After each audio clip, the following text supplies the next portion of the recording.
ఈ రోజే డౌన్లోడ్ చేయండి. మీ ఫేవరెట్ షోస్ చూడండి. నాన్న నీకు దండం పెడతాను, దయచేసి గొడవ చేయొద్దు. దీనికి సార్కి ఏ సంబంధం లేదు. అయ్యో, నువ్వు ఇట్లాంటి అమాయకురాలు కాబట్టి వాళ్ళని మంచితనాన్ని వాడుకున్నారే పిచ్చిదానా. తాగి నోటికొచ్చినట్టు వాగకు.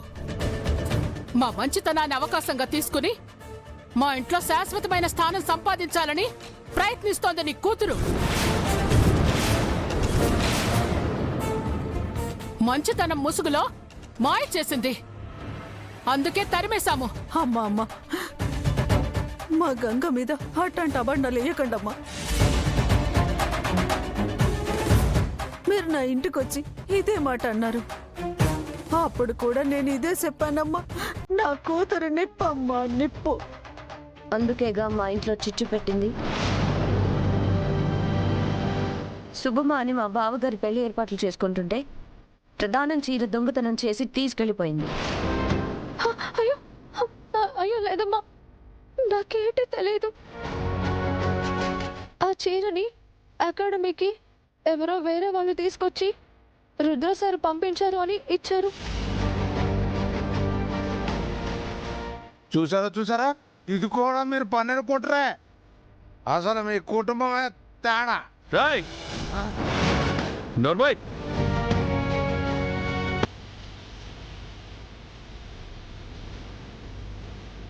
మా కుటుంబం గురించి ఇంకో మాట మాట్లాడావో ఇక్కడ చంపేస్తా.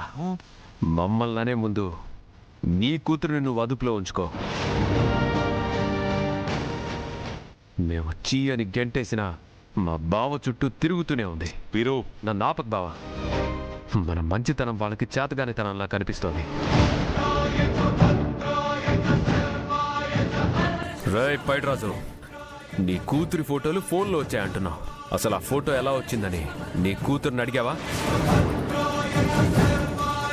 పోనీ నీ కూతురు రోజు మా రుద్రబావ అకాడమీకి ఎందుకు వస్తుందని అడిగావా? నీ కూతురు వాటర్ క్యాన్లు ఇవ్వడానికి రావట్లేదు, బాక్సింగ్ నేర్చుకోవడానికి వస్తుంది. అది కూడా మా బావ చుట్టూ తిరగడానికి ఒక సాకు మాత్రమే. చాలా ఆపండి సార్.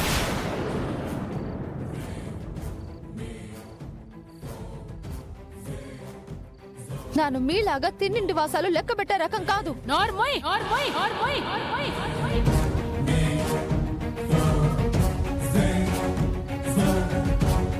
నా ఇంటికొచ్చి నా అల్లుడికి ఎదురు మాట్లాడతావా? నా అల్లుడు చెప్పింది నిజం కాదా? నువ్వు మా రుద్ర దగ్గర బాక్సింగ్ నేర్చుకోవడం లేదా? చెప్పు.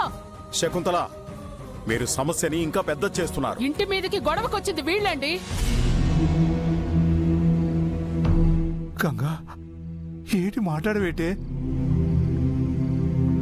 వాళ్ళు చెప్పింది నిజమేనా? నువ్వు బాక్సింగ్ నేర్చుకుంటున్నావా?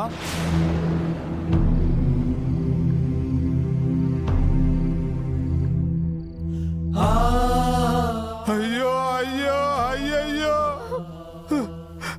నా కూతురు నన్ను నిలువునా ముంచేసినది.